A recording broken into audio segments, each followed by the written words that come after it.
Welcome to the Leadership Conversations podcast. I'm your host, Jono White. I'm the founder and principal consultant of Clarity.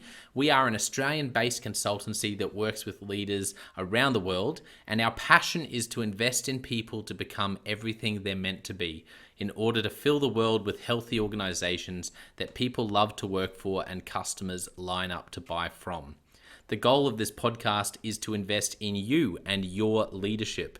If you're just joining us for the first time, then feel free to check out consultclarity.org. That's our website, consultclarity.org. We have so many free resources on there, the most popular being our 7 Questions on Leadership series. We've had more than 1,500 leaders from around the world in all different sectors give their in-depth answers on leadership, what books they love, what they found most challenging, the most meaningful stories, how they structure their time through the day. That's free, so go and check it out. And we'd love to interview you about your leadership. I believe you have advice from your experience, your context, and your life so far that is important and can help other leaders. It's also a great way to give back. It's free to get involved, and you can do so by going to consultclarity.org/7-questions-interest, or just Google consultclarity.org 7 questions interest and fill out the form that pops up. We have a free resource for you on our website. It's called Leadership Survival Guide. It's a 57-page ebook. It has interviews with 10 world-class leaders, and you can go to consultclarity.org. It's right at the top, and get that today. We also have a daily email that we send out to over 15,000 leaders, and that email contains the highlights, our best content from our podcasts, our blog, my book, the books that we're loving that are out there about leadership. It's also the best way to get access to our masterclasses and workshops before anyone else. And there's also exclusive and limited special options just for subscribers. And you can subscribe by going to consultclarity.org/subscribe.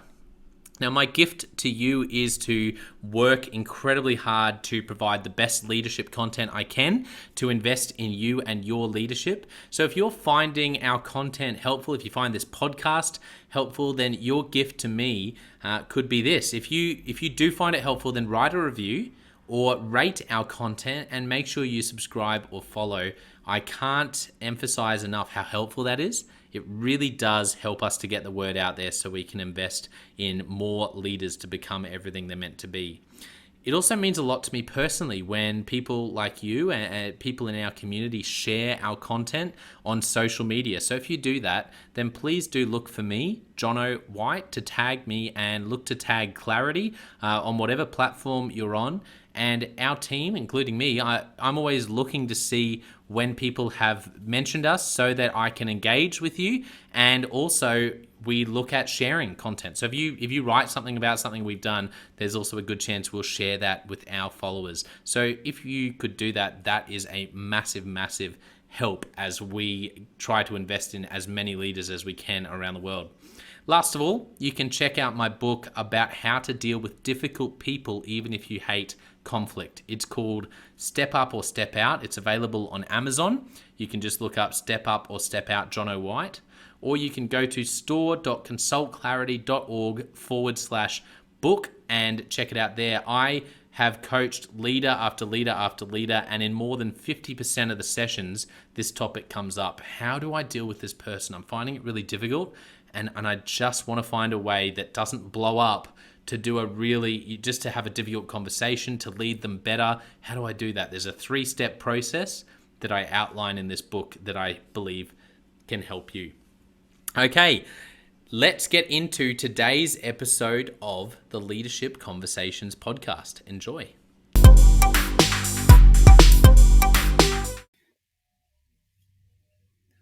Welcome to episode 26 of the Leadership Conversations podcast. Today's guest is Joe Folkman.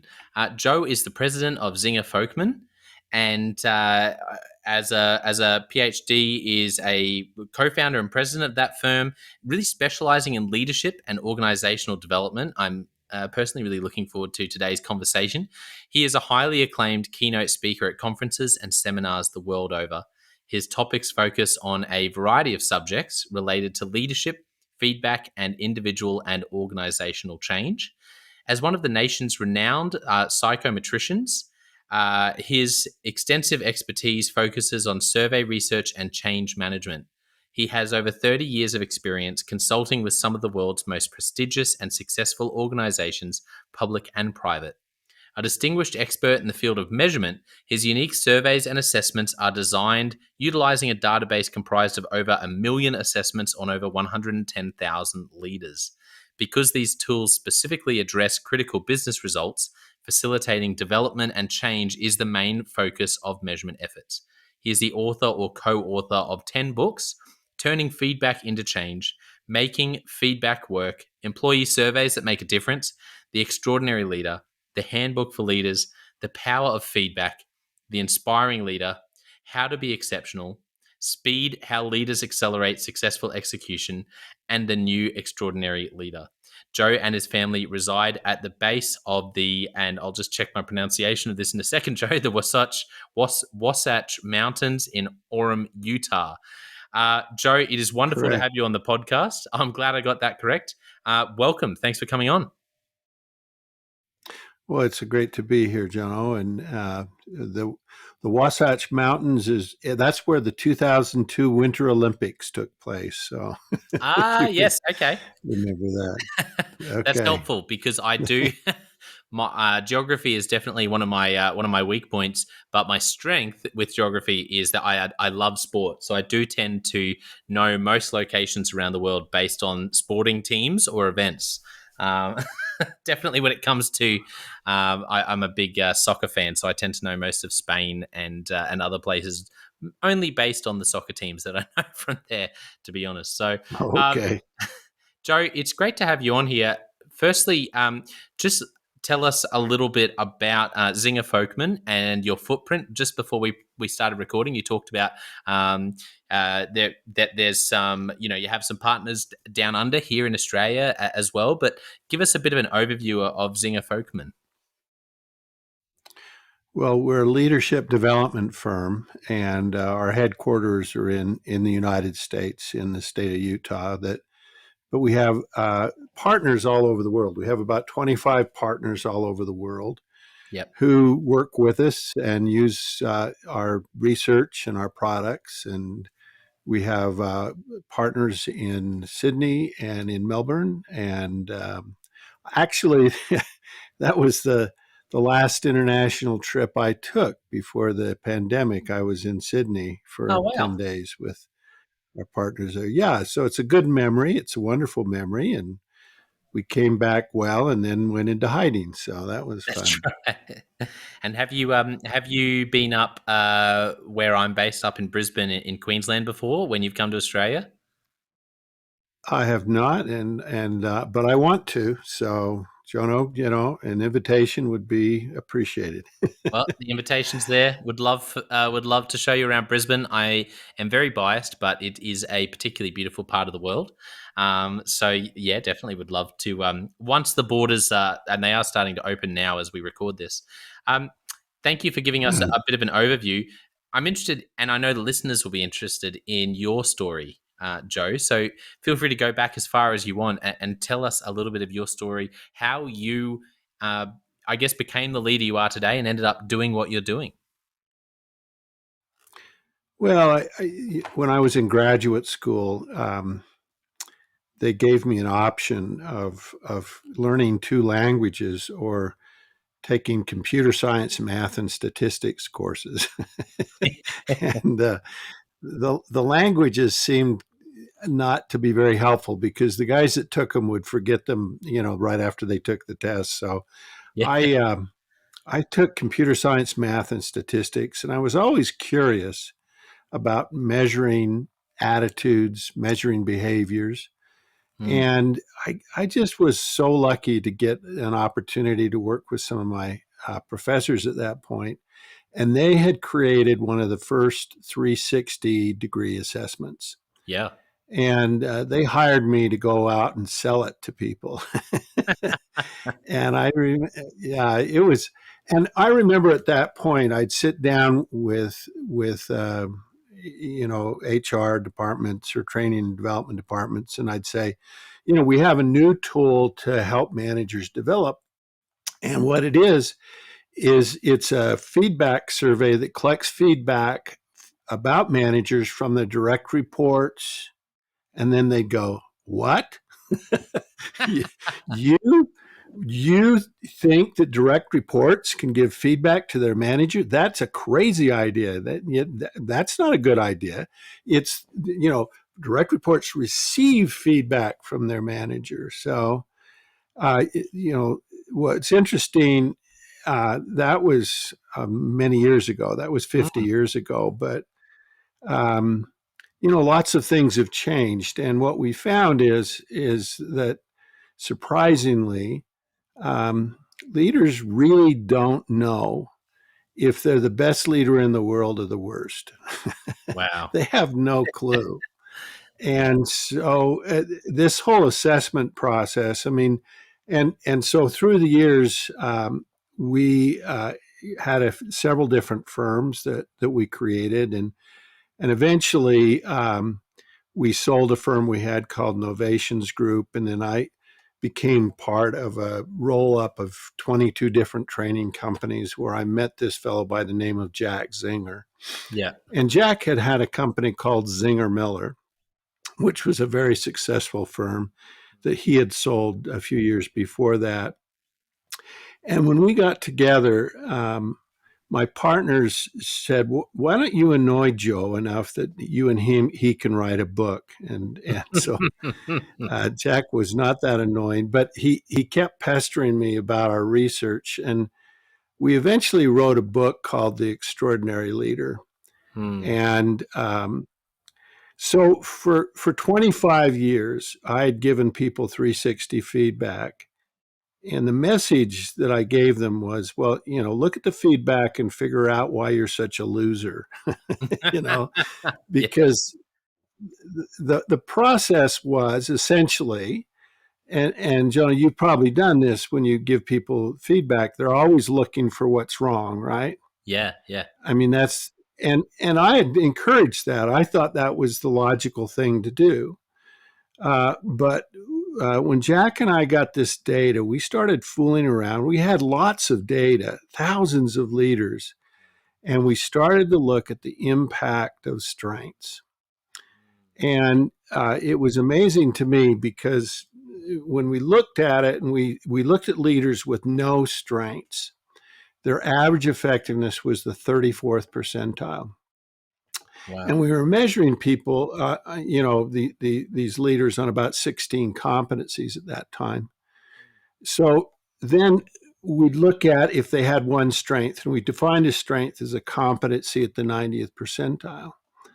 And we found that if a leader had one strength, if they did one thing well, their average effectiveness rating went from the 34th percentile to the 64th percentile. It almost doubled if they did one thing well. And we measured them on 16, right? And then we found if they did three things well, they were at the 81st percentile. And the insight that we got out of that was in 70% of the cases, a leader is better off working on building a strength rather than fixing a weakness. That's a better approach. Now, in 30% of the cases, we found some leaders, and Jonah, you've probably met some that have something we call a fatal flaw. Yeah. A fatal flaw is it's different than a weakness. It's something that's terrible. Have you ever met that kind of a leader? Yeah, yeah, I know what you mean. Where it's not just don't focus on that. Focus on your strengths. It's like if you don't fix that, it's gonna make everything else untenable. It will, and so. But anyway, that's Jack and I kind of wrote that book and created a new approach to 360, one that said, most of the time leaders ought to focus on and develop a strength. And then we had to create a fair amount of new research on how to build a strength. But that's we started this. We eventually left the roll up and started a firm called Zinger Folkman. Um, Jack just had his birthday, and he turned 90 uh, Oh, wow. on the 13th of November. But he works harder than me, so what can I say? He's really got a lot of energy. That's incredible. And one of the things I'm really excited about in this conversation, Joe, is chatting about your the new book that you're writing. So I appreciate you giving us a bit of background to your organization. But tell us about this book that you're working on at the moment. Well, I got interested in I've measured a lot of things, and I remember several years ago, one of my clients came to me and said, our CEO is interested in bold leadership.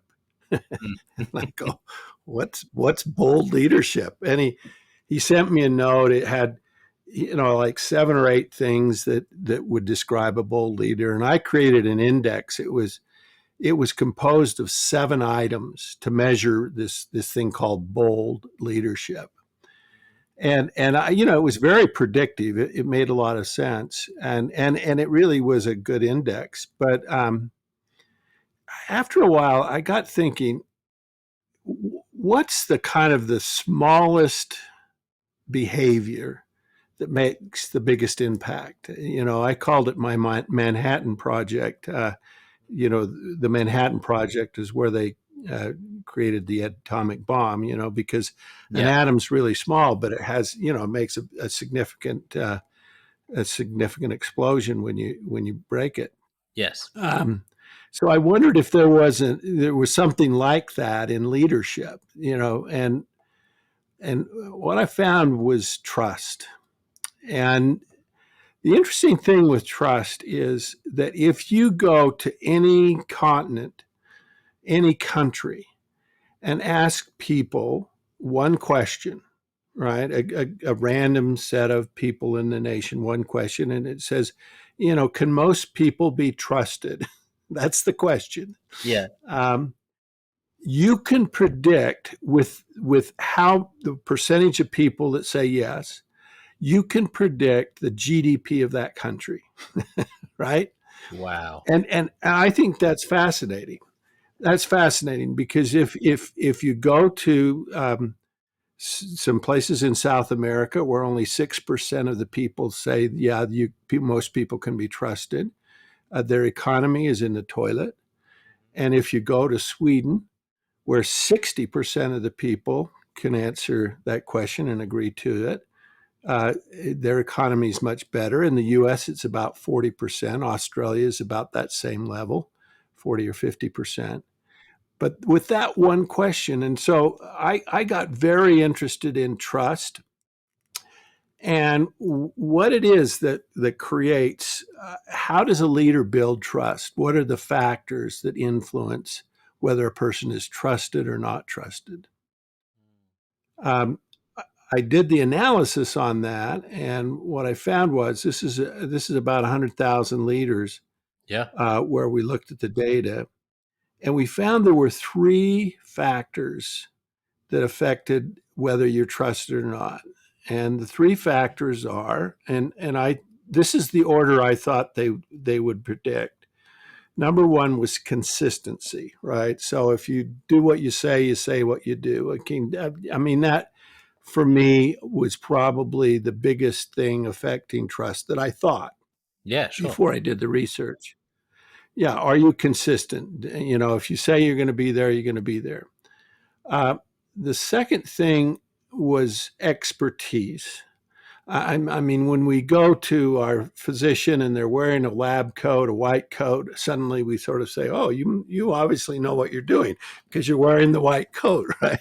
We don't know, but True. but if it's interesting if your spouse or your partner says you need to quit eating so much sugar, you go, "Ah, I'm okay." But if your doctor says it, Yeah. you say, "Really?" you know, True. I Yeah. mean, you kind of listen to them in a different way, and so we trust experts. I have a mechanic and I trust this guy. And, I take my car in and sometimes he says, it's okay. We don't need to fix that, which I think is interesting. Uh, but other times he says, no, we need to fix, but I trust him. Mm, Um, the third thing that we found that affects trust is relationships. mm, We trust people we like. We distrust people we don't like. mm. Now, I did the research, and the research revealed something interesting. The number one factor affecting whether you trust people or not is relationships, right? Wow. Yeah. Uh, it's actually more important than consistency. And Incredible. as you think about it, and the little old ladies that get ripped off by these old people, or these salesmen that come into their house and they talk to them a lot, and then they take their life savings, and rip them off. Yeah. I mean, you think, gosh, it was all about relationship, right? And so that's the number one factor that affects trust. The second one actually is consistency. And the third thing is um, expertise. But in the research, what I found is that you didn't need to be perfect at all three. In fact, if you scored at the 60th percentile on all three of those characteristics, trust would be at the 80th percentile. But there was something about doing all three things well, or reasonably well, not incredibly well, right? Yeah. Yeah. Uh, as you think about, uh, Jono, in your work, in your firm, I'm sure you're very good at relationships, at getting to know people and building bonds with people. That's very important. Yeah. Uh, but I'm sure that expertise is also very critical, that Yeah. people sort of trust what you say. And then the third thing, the consistency. And if you think about those three things, those are the three factors that build trust. That's what I love about that is that once you unpack it, you can see that it does make sense. That's incredible. I am still sort of captivated by that statistic around GDP and that question around trust being linked. I think that's just blown my mind. Um, I'd love your thoughts, Joe, for a leader listening who's going, oh wow, I feel like people might know that trust is important. But one of the challenges I hear from leaders is I don't know what to do about building more trust. I just don't know how to change that. For these three different areas, for consistency and expertise and relationships, what advice would you give to leaders around anything they can do really practically to grow in each of these different areas? Well, let's start with relationships.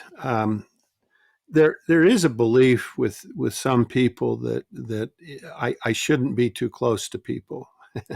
you Yeah, know yeah, that yeah, familiarity build is this something in Australia they say familiarity breeds contempt? yeah, yeah. That is a saying here as well. Yeah, Yeah, so it's this idea that if you're too close with people, and it's like they'll take advantage of you, and your judgment will be barred, and all these other things, and I have no data for that. I mean, I've looked at it. I've looked at whether if leaders have better relationships with people, are they worse leaders? They're always better leaders. mm, Improving relationships is easy. It has to do with taking the time, listening to people, and making those short connections with people. Now, mm. a lot of people think that it'll take a lot of time to build relationships. And of course, managers don't have a lot of time, right? So Yeah, they're guarding their time. And so part of it is managing those brief interactions. And the mm, way you do that is when somebody comes into their office and you realize, oh boy, they're going to dump a load here.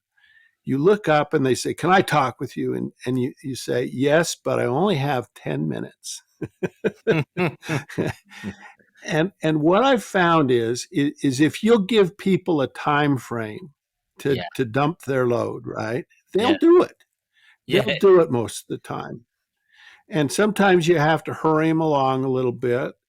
But if you listen to them, and if you kind of listen really well, and then have empathy for what they're saying, that's important. Now, right now, with what's gone on with the pandemic, I think relationships are critical.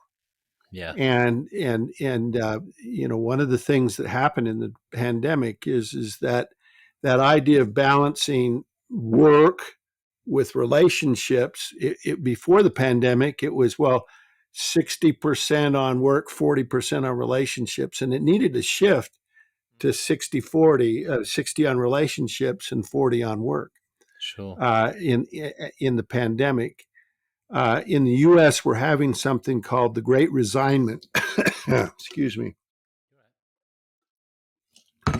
And in the month of August, we've had about 4 million people quit their job in the United States Yeah. in 1 month, That's right? incredible.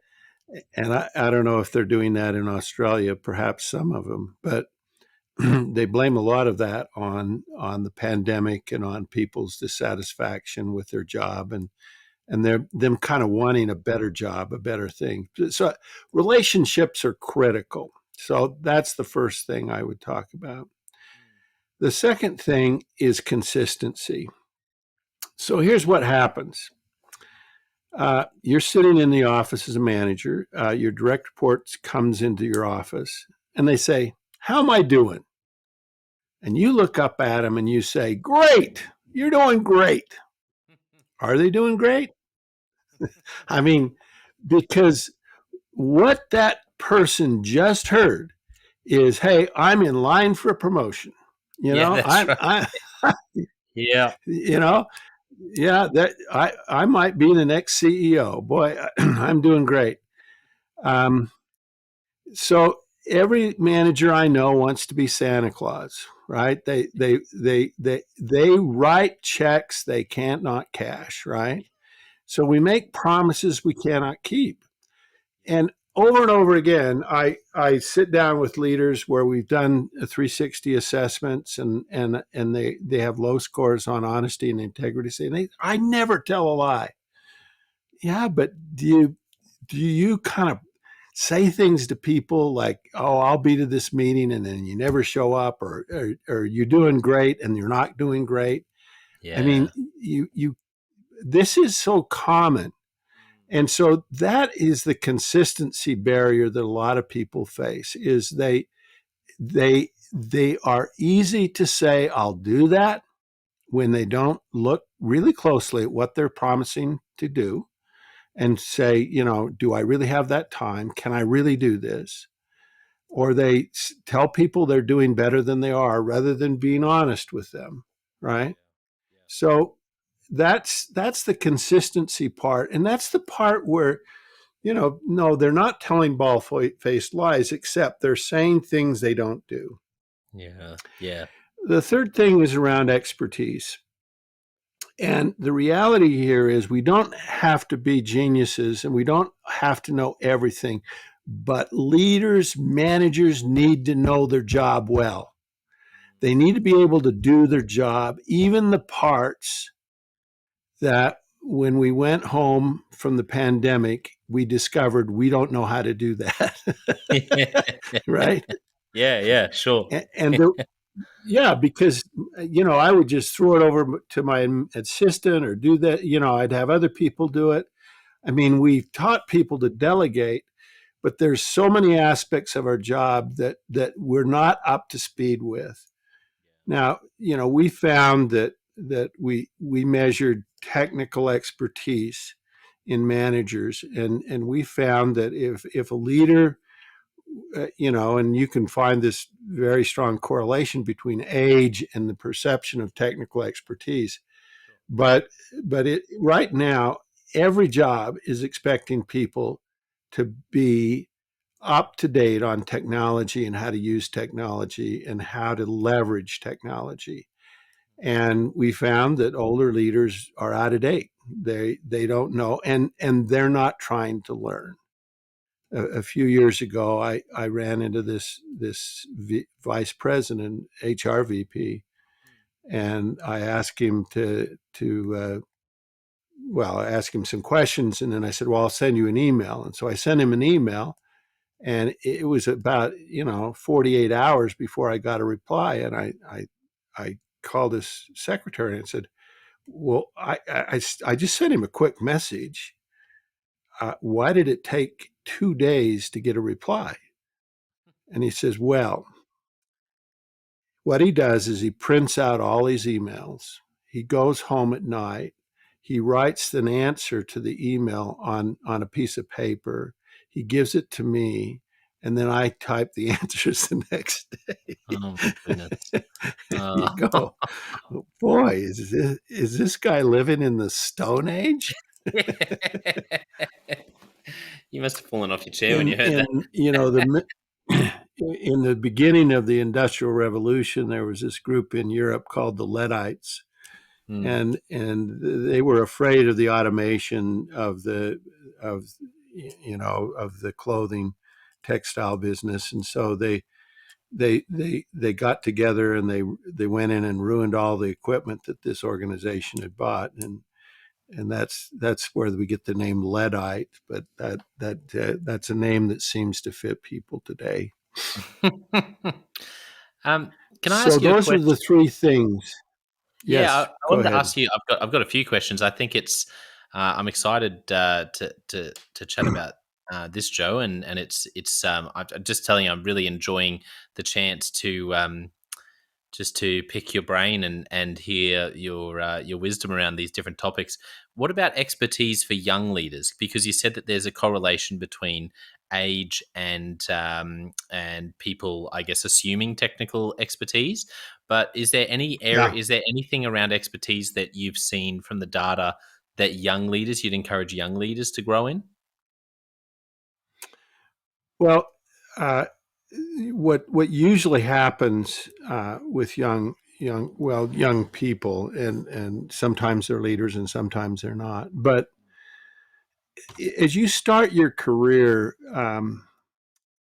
when you first get a job, you ask lots of questions, and that's good Yeah, because that's how you learn. And and then you get an assignment, you get a specialty, and what people love to do is go deep and narrow, right? yeah, I mean, yeah, they they turn over every stinking rock. They become the world's expert on this very, very narrow thing, right? yeah, And so, I mean, if we ever hit that very, very narrow thing, boy, they have all the answers. But one of the things that happens, and one of the things that what people value in organizations is where people have more breadth. Now, you can have a good career staying very, very narrow. I remember I was with an oil company once, and I was going through the exploration department, and I was trying to figure out, what everybody did, and I saw two names on the list of employees, and I said, "Well, what do these two do?" And the manager says they file blueprints. I said, "What?" I mean, is that a job? And does it take two people? And they said, "Well, the reality is we don't really have anything for them to do. But this was a privately held oil company, and they're good friends with the owner, and we just kept them around, and they file blueprints and get coffee and stuff like that." Um, well, as you think about that, they were narrow. They actually knew, how to find oil, using the old methods. But they didn't ever learn the digital technologies. And so one of the things that I've seen is that this and the motivation to be narrow is you can be the world's expert. You can be the expert in the firm on this narrow thing. yeah. But the value is in broadening. and it's not knowing that one thing, but it's knowing five things, and it's broadening yourself. So that's one of the things that can happen. We did find in our research that 80% of the younger employees were, at the 80th percentile on technical expertise or higher. So they tend to be very good at it, but that narrowness can, it can pigeonhole you in a career as you think about it, and so you start to look for opportunities to broaden, to bring into other things, and to kind of learn some other issues and ideas.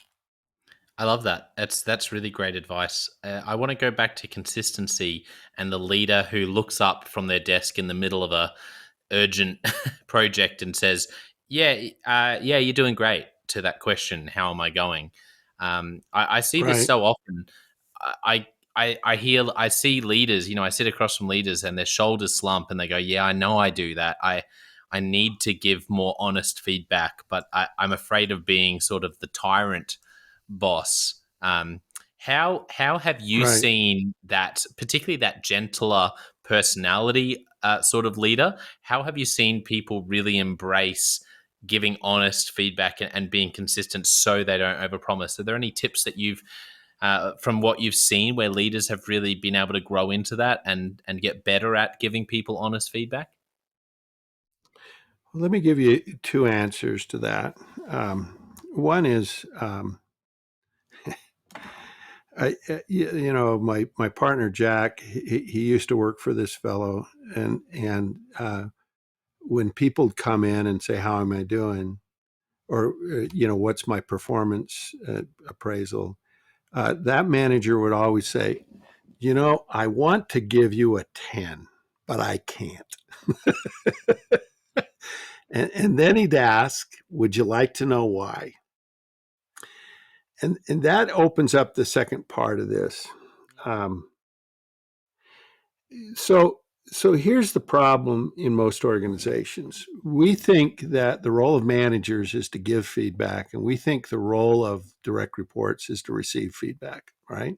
Yeah. And so the managers are supposed to tell you what's wrong, and the employees are supposed to shut up and listen.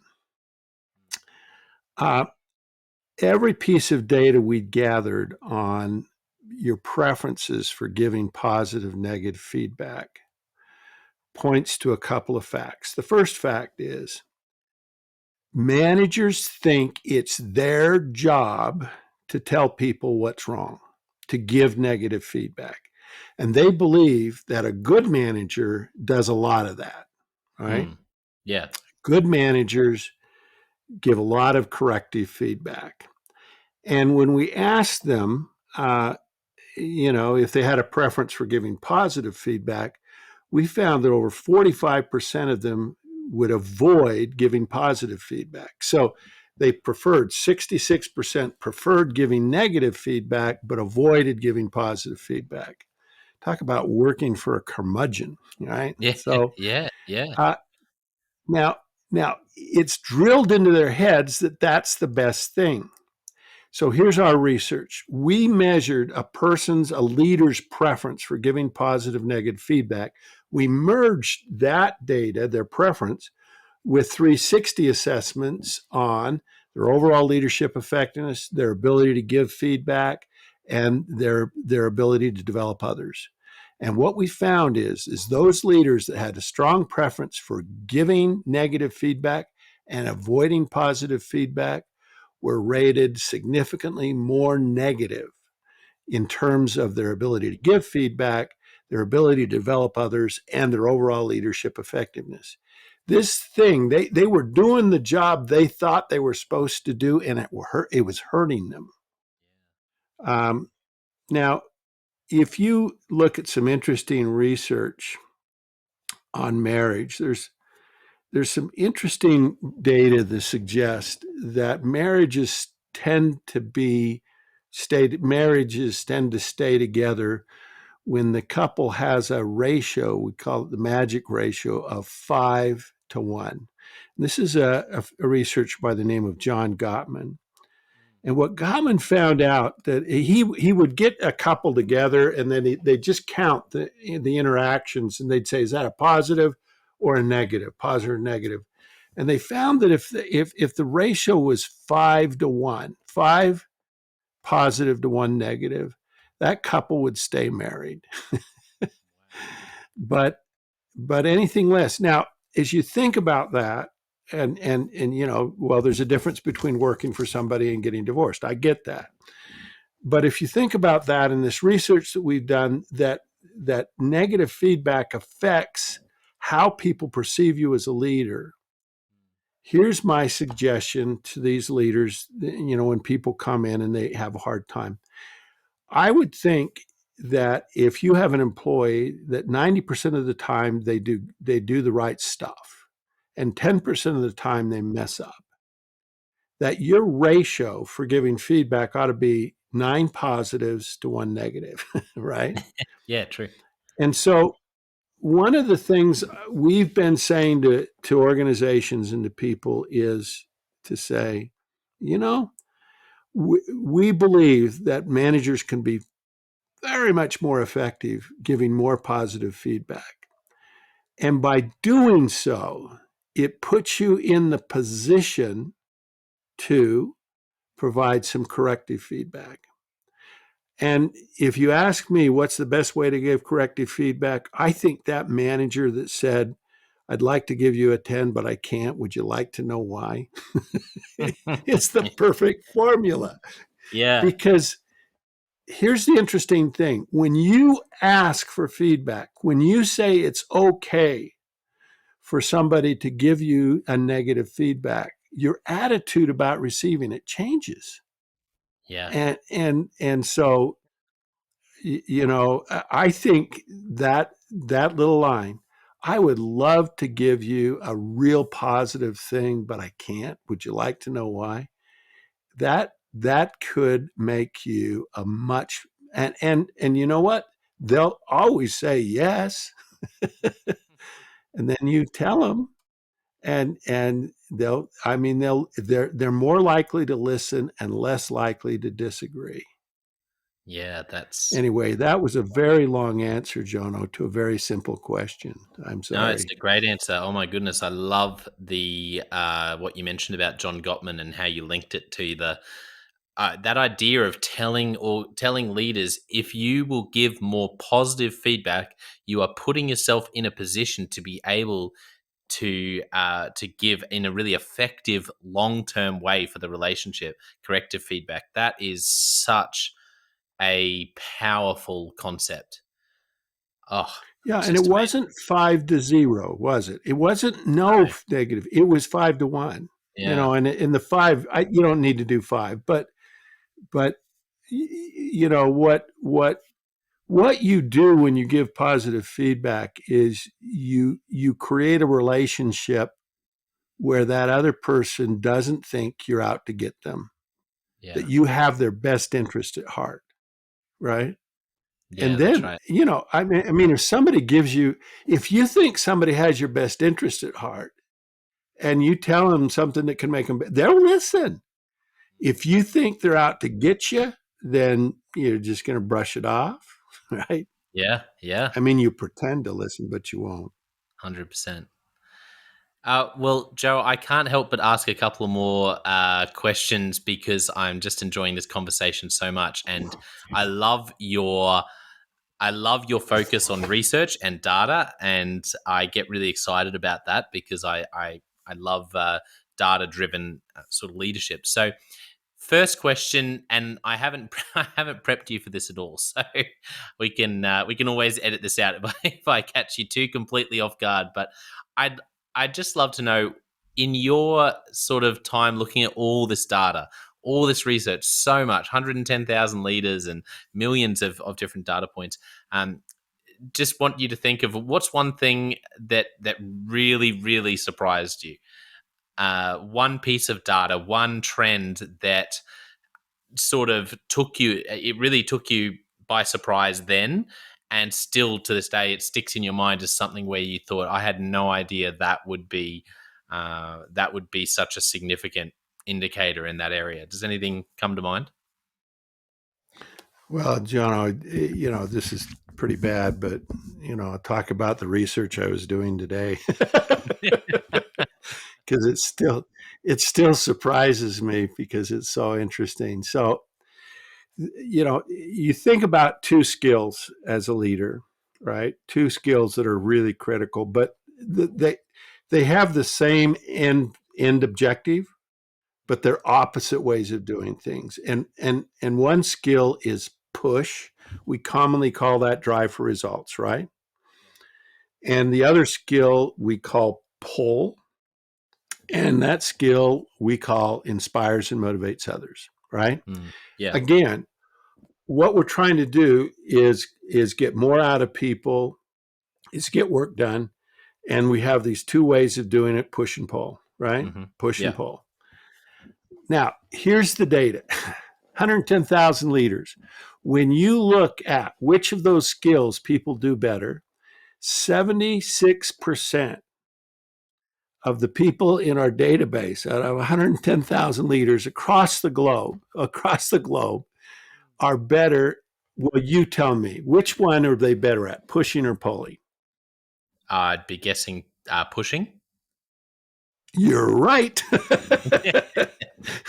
You're right. Yeah, absolutely. Because we, most of us, grew up with our parents telling us, no, Yeah. stop that. You can't, I mean, and they're just trying to save our lives, but oh my gosh.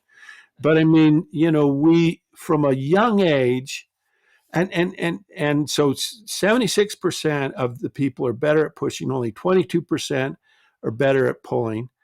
Uh, and yet, when we look at the data, what we find is, actually, let me tell you another interesting fact. We measure effectiveness, on our assessments, and then we measure importance. How important are these two skills? Pulling is rated as the number one most important skill. Wow. Okay, Yeah. the top of the heap, and pushing is number 6.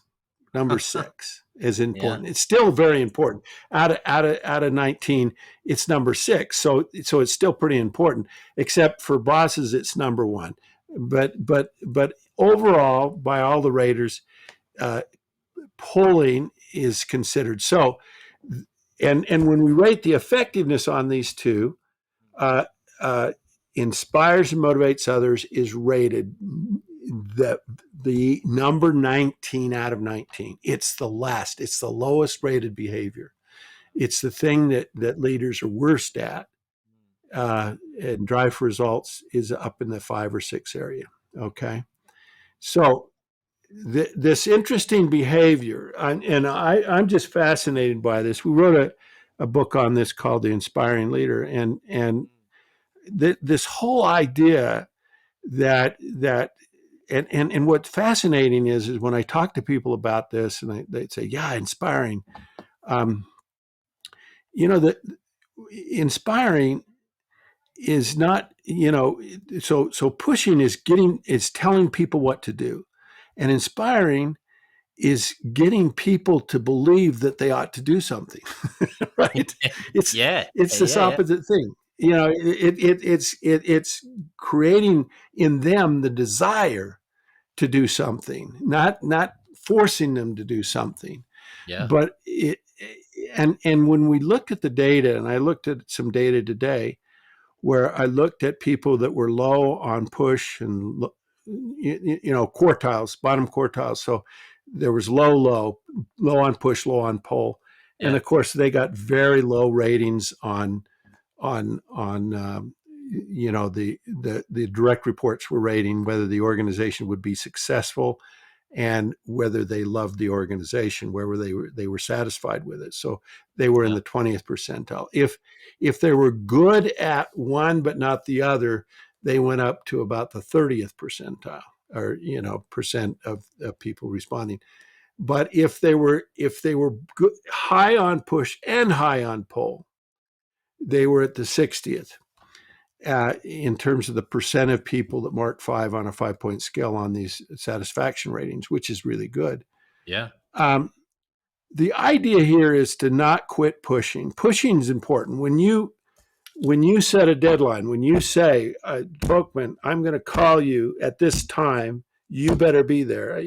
It helps me to be there, Yeah, right? that's yeah, Now, I mean, when you say you're responsible, this is your deal. You've got to do this. That's a push, and that works. yeah, But having leaders learn how to pull it's really critical, and yet people are baffled. I mean, completely baffled as to how they can be more inspiring. What can you do to be inspiring? And most people think it's like getting up and giving this speech, and people will cry and stuff. And would you like to learn, the secrets of how to be more inspiring, Jonah? Would that help? desperately. I'm sure listeners are Well, on the edge of their seats. so let me tell you how we figure this stuff out. Yeah, please. So we have this database. We've all heard about artificial intelligence, right? And the idea of artificial intelligence is if you have enough data, you can figure anything out, right? Yeah. And that's what we did. I mean, we had all this data. We have over 1 million assessments, 100,000 360 degree feedback. And so what we did is we looked at people that were good at inspiring, and we said, were there some other behaviors that seemed to help them to be good at inspiring? Yeah. And there's 6 behaviors. The first one is establishing stretch goals. Now, Jonah, you have accomplished some really difficult things in your life, right? Hmm. How did you feel when you accomplished something that was really hard? I mean, that was like, oh man, that was so difficult, right? Yeah. I Yeah. remember when my son and we climbed the highest mountain in Utah, and Wow. it about killed me. Yeah. But when I sat on top of that mountain, I thought I was, Yeah. and what's interesting is if leaders can get their employees to do something hard, then the employees will realize that they matter, that they make a difference, that they can do hard things. They will be inspired. It's just this funny thing. It's like Yeah. the way you become more inspiring is to get people to do hard things. Yeah. That's so It's counterintuitive, but it makes perfect sense when you put it in the context of having achieved something really a stretch goal for yourself. You're right. It's incredibly satisfying and inspirational. and so many leaders out there, they try to protect their people from doing hard things when that's the thing that would make them inspiring. The Yeah. second thing is communicates. We mess up our communication all the time. We're too lazy at it. It's the number one skill you can improve on. And Yeah. yet people just do a crappy job. They don't communicate well. They don't communicate with energy and enthusiasm. They don't bring the energy to those communications. And when you do, it's inspiring. Yes. The third thing is strategic perspective. Mm. Um, a few years ago, I went on a hike to the highest mountain in Utah. I was telling you about this, and with my son and and when I think back on that hike, I spent most of the time looking at my feet because when you go on a long hike, you could trip, and so you got a backpack and you're looking down at your feet. What am I not looking at? I'm not looking at that mountain. I'm not looking at that goal. Mm. And when I go in organizations, you know what people are looking at? Their feet. They're thinking about their to-do list. What they're not thinking about is this, where we're headed, how we get there, and what it's going to be when we get there. They're not thinking about that end goal. Yeah. And it's not very inspiring to look at your feet. So leaders who are really a broken record on reminding their people where we're headed and why we're going there are more inspiring.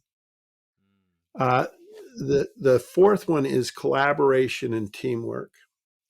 Now, have you ever been part of a great team, a team where you loved coming to work, a team where everybody was working hard and you were just trying to keep up with the rest of the group, and you felt Yeah. accepted, you felt welcomed, you felt like you were one of the players, one of the first string? Yeah. You ever Yeah. been on the team from hell? I mean, the difference is, I mean, that team from hell is like everybody's fighting and people are bitching at each other, and you're just you don't want to go to work. Yeah, you're right. I'll tell you, if you can build a great team, that's inspiring. The fifth thing is developing others. Think of somebody who's taken you under their wing, taught you a new skill, helped you learn something, really was a mentor or coach. That you really feel great about that person. I mean, if you want to really inspire somebody, teach them a new skill, help them learn a new skill. Yeah. Yeah. And the last one is innovation. Mm. Find a better, quicker way to do crappy work. Right? Yeah, true. Yeah, So, yeah, that's so good. Innovation as part of becoming an inspiring leader. That's great. I love that, Joe. yeah, it is. So those are what we call the strength builders. And that's how we help people to change as leaders, is we give them these insights into how they can build a strength. So that's our kind of our technology. Yeah, fantastic. I can see why your work is so effective, and it's just I'm Mhm. enjoying this so much. I've got two more quick questions before we land, and unfortunately wrap up because I have yeah, I'm just enjoying this so much. So first one is the flip side of my previous question. Is there anything that's come out of your research that you have been surprised at how overrated it is? So you talked about I guess being inspirational as being so important, or being an inspiring leader. Is there anything that you see, particularly now for leaders, that people talk a lot about or people strive for, that actually, in your experience and in your research, is really doesn't make a difference to great leadership? Oh, it's I don't know. There's hard to say. The the It's interesting, John. We did some research on males versus females, Mm. and you're going to love this. uh, so we have like 50 or 60,000 men, 24, 30,000 women. Mm-hmm. We compare their overall leadership effectiveness, and we find that overall women rate higher than men Mm-hmm. in terms of their leadership effectiveness.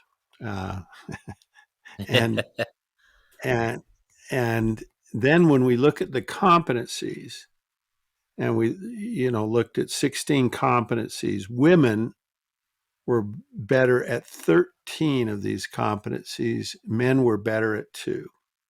Wow. So here's what was overlooked on that. So I should say that now I'm so excited that women, when you look at it, because this is something we all really knew, right? Yeah. Yes. We all knew it, but we didn't want to admit it, and we are very proud of this fact that we've brought this forward, because I mean, I keep telling people, if you have two candidates, one's a male and one's a female, and they both look equal to you, if you want to bet who's going to do a better job, I'd bet on the woman. Because on average they score better than men. But the Yeah. underrated research are the two competencies that men tend to be better at. Mm. And one is technical professional expertise. In other words, we're geeks. Yep. And the last one, the one that's the biggest difference, and this is interesting, is strategic perspective. And that's we don't know why this is true. We don't know why women don't don't do as well there. It's kind of a mystery to me, uh, and we don't really understand why men are better at strategic perspective. But the data is really clear, and the more we cut it, and we keep doing these experiments where we randomly select, 50% of the sample and then 25% of the sample, and we get the same results. So Yeah. it's really consistent in all our research. So that's kind of an interesting anecdote. I don't That know. is, I think there'll be a lot of. I think there might be a lot of female leaders, a lot of women listening who might just, say, "Have a listen to this." To someone in their world, it's true, isn't it? But I like what you said, that we all knew it was true anyway. Love it. Well, And they were better at. Remember, they're better at 13. That's just the one. The two yeah, were that's right. better. That's right. Yeah, I love that. Gosh. 13 out of Okay. 16. That's fantastic, Joe. And so, if you're sitting over a coffee with one of our listeners who, let's say, they're a young leader, and they said, "Joe, what's one thing I should focus on? If I could only focus on one thing, if I could only do one thing, if I could only use one tool, if I had to pick one thing to really sort of double down on to really grow into the best leader I can be, what might you say?" So, Jono, we've looked at our data where we assess leaders uh, across the globe, and we find that the average age of people that go through a 360 and get feedback on their leadership effectiveness is Mm, 46, wow. 46 years old, Yeah. which seems ridiculous to me. I mean, people have been in the workforce for over 20 years and they didn't. This is the first time they've got a really accurate assessment. My advice to this young leader would be go beg, don't do anything, and get an assessment of your leadership effectiveness. Mm, Because the big problem with all leaders is they don't know what their strengths are and what their weaknesses are. yeah, you're right. And I mean I could give you a few hints and say, well, do this, do that. But if I were, I think if a leader can get an assessment, and we're getting a lot of our clients to start with their individual contributors to do 180-degree feedback, where they're giving people feedback earlier in their career. If you think about, I mean, people wait till they need a good leader to start training a good leader. And good grief, why do we wait so long to develop leaders? So I Yeah. would say, get people assessed earlier, and then people can change, people can improve, people can go from a poor leader to a good leader to a great leader. They just need the direction, and they need to know where they stand as a leader and how they're doing. That's So really that would be wonderful my advice. suggestion. I think that is fantastic advice. And uh, where can people find you, Joe? And do you have interested as well? Do you have a time frame yet in terms of this new book coming out that I know a lot of listeners will be really excited to read around trust? Yeah, the book will be out in June, if there's any paper left in the world.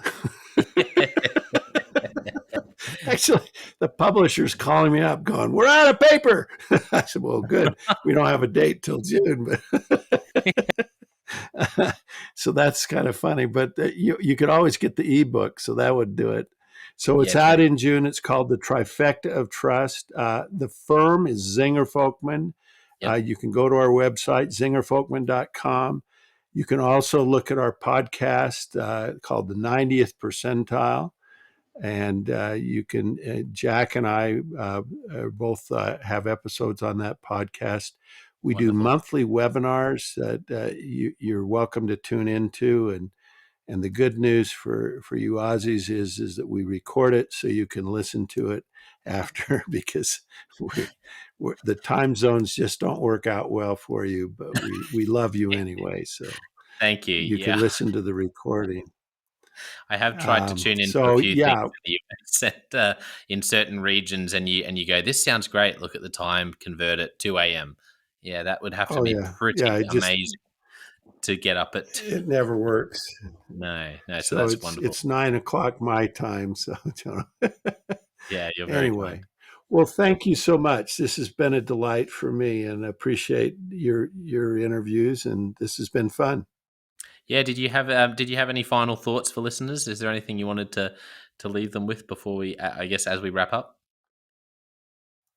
You know, I never leave Australia without just thinking what a great place. Mm, And in addition to the incredible beauty of the country, mm. but it's the people. Just such wonderful people and the culture. It's hard for me to go home. The US is not as nice. I'm Well, sorry. We're just not there. Well, when we can all travel again, it would be great. The invitation is definitely there for you to come up north to Brisbane, and it's beautiful up here. And hopefully, we can have the chance to sit down face to face at some point. And just to finish, I just want to thank our listeners, and do make sure. I know many of you are going to listen back to this again, because there's just been so much rich content from Joe. And don't forget, we also have a couple of other podcasts: the John O. White Leadership Podcast, where I just give you content around leadership, and the Leadership Question of the Day podcast as well. But to finish, I just want to say once again a massive thank you for the generosity of time, and for so much wisdom today, Joe. It's just been wonderful. Thank you. Thanks, Jono. Appreciate it. Bye.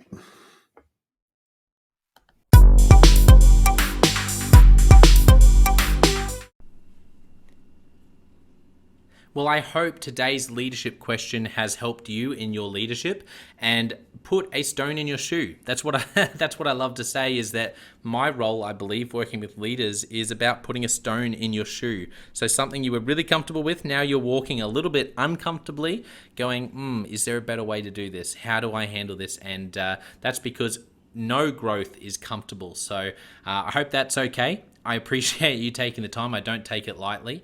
And if you are just joining us, then make sure you check out our website, consultclarity.org, consultclarity.org. We have so much free content on there for you, including the 7 Questions on Leadership series. So more than 1,500 leaders around the world, different roles, different sectors, have filled out the 7 questions on leadership. In-depth answers on how they lead, what they've found most challenging, how they structure their time, what book or books have been most significant for them. There is so much gold on there. You could go and basically live in that part of our website for a few weeks, I think. So make sure you go and check that out. It's free. And hey, we would love to interview you for our 7 Questions on Leadership series. Your leadership, based on your context, your life, and your experience, I believe that you can bring something that other leaders can learn from. I truly do. And so it's completely free to get involved. It's a great way to give back if you're loving this content. And you can do that by going to consultclarity.org/7-questions-interest, or just Google consultclarity.org 7 questions interest, and then click on the page, fill out the form to express your interest, and we can get you going to fill out the 7 questions on leadership. We also have a free resource on our website. It's right at the top, consultclarity.org, on our homepage, and it's called the Leadership Survival Guide. It's a 57-page ebook with interviews from 10 world-class leaders, and it's right there for you to download. It's completely free and awesome resource. It's very popular, so check that out. We also have a daily email, and I know that our more than 15,000 leaders who subscribe get a lot of value from that. We highlight the best content from our blogs, from our podcasts, from our books and books we're reading. It also gives you exclusive and limited access and early access to our masterclasses and workshops. So I really try to make it something as helpful and as valuable as possible. That's my commitment. And so go to consultclarity.org/subscribe if you're interested in all things leadership, and you can become part of that community. Now, my gift to you with everything we're doing, particularly with this podcast, the Leadership Question of the Day, is to work really hard to provide the best leadership content to invest in you and your leadership. Your gift to me would be this. If you're finding this helpful, if this helps you in your leadership, then there is something you can do that makes a massive difference, and that is to write a review or rate our content. Wherever you're listening or watching, rate our content, write a review, make sure you subscribe or follow. It might seem small to you to do that, but it adds up and it helps us to help more leaders become the best they can be. It also means a lot to me personally whenever I see you sharing our content, so thank you so much for that. If you do share it on social media, then look for me, Jono White, and try to tag me, and look for Clarity and tag us. And I promise we are always looking for content shared by our community. When people share our content, we're looking to engage with you. And there's also a chance that we may actually share what you write as a post with our followers. So if you do that, there's a chance you'll be shared as well. Last of all, you can check out my book called Step Up or Step Out: How to Deal with Difficult People Even If You Hate Conflict. I wrote this book because more than 50% of the leaders I coach, 50% of the sessions, where I coach leaders, this comes up again and again and again. And it's leaders saying, Jono, how do I deal with this difficult person? Or how do I deal with this person? And I'm finding it so difficult. We're just on a different wavelength. And that's because difficult conversations are difficult. And I find this is one of the biggest challenges for leaders in the world today. And that's where Step Up or Step Out is a 3-step process to help you deal well with difficult people. I really believe it's a book that can help you in your leadership. So go and check that out. It's on Amazon, Step Up or Step Out, Jono White. If you just look that up, or go to store.consultclarity.org/book and you can get it there. Well, thank you so much for listening. We're going to be back with a new episode of the Leadership Question of the Day next time. I hope today has helped you take another step towards becoming everything you're meant to be. We'll see you next time.